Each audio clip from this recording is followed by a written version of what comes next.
வணக்கம் நேயர்களே, இன்றைய சிறப்பு பதிவிலே சந்திப்பதில் மிக்க மகிழ்ச்சி அடைகிறேன்.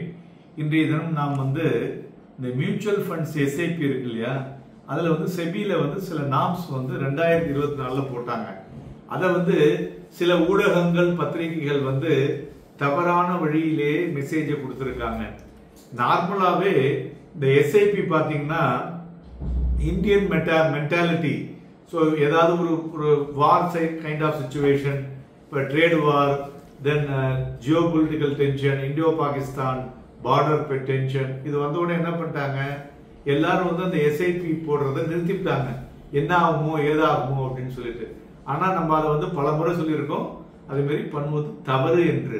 இப்போ என்ன ஆகுதுன்னு கேட்டீங்கன்னா, 2024 செபி என்ன சொல்லியிருக்குன்னா, எஸ்ஐபி போடுறவங்க 3 மாசம் கண்டினியூஸா அவங்க ஃபெயில் ஆயிட்டாங்கனாக்க அவங்க அந்த போலியோவை கண்டினியூ பண்ண முடியாது. அதுக்கு மேல முன்னாடிலாம் என்னன்னு கேட்டீங்கன்னா, ஒரு 6 மாசம் கட்டிட்டு ஒரு 6 மாசம் கட்டாம திருப்பி அதே போலியோல அந்த எஸ்ஐபியை ஆக்டிவேட் பண்ணலாம் அப்படின்னு இருந்தது.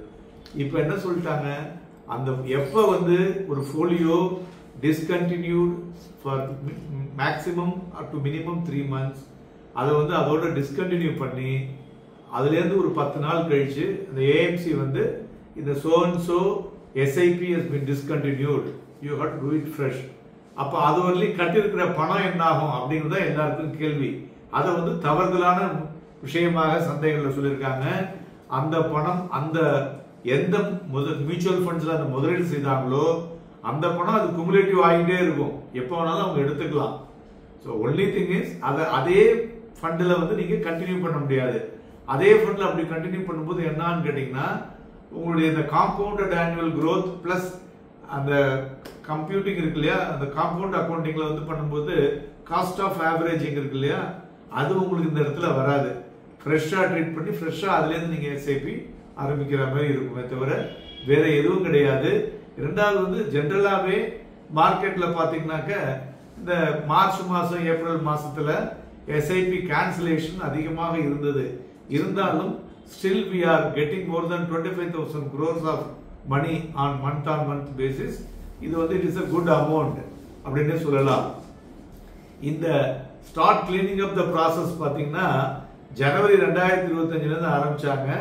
ஸோ எவ்ரி மந்த் ஒரு ஜனவரியில பாத்தீங்கன்னாக்க 56% இருந்தது, அப்புறம் 21% பிப்ரவரி, அப்புறம் டிக்ளைன் டு 15% மார்ச்.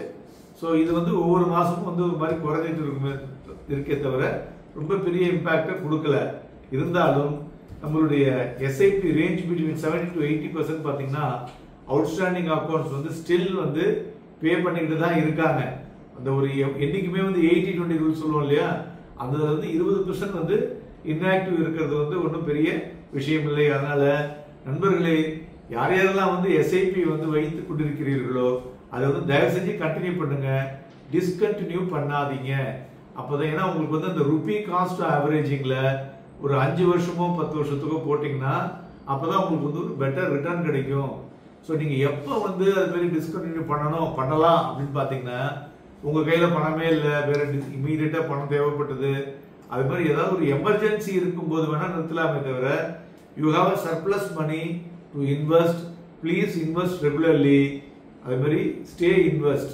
ஸோ இது ரெண்டுத்தையும் மறந்துடாதீங்க. அப்பதான் உங்களுடைய கோலை 6 மாசத்துக்கு ஒத்துப்போ 1 வருஷத்துக்கு ஒரு டைமோ நீங்க அதை ரீவிசிட் பண்ணும்போது வேர் யூ ஸ்டாண்ட், அதுல என்ன பண்ணணும் அப்படிங்கறத பார்க்கலாம்.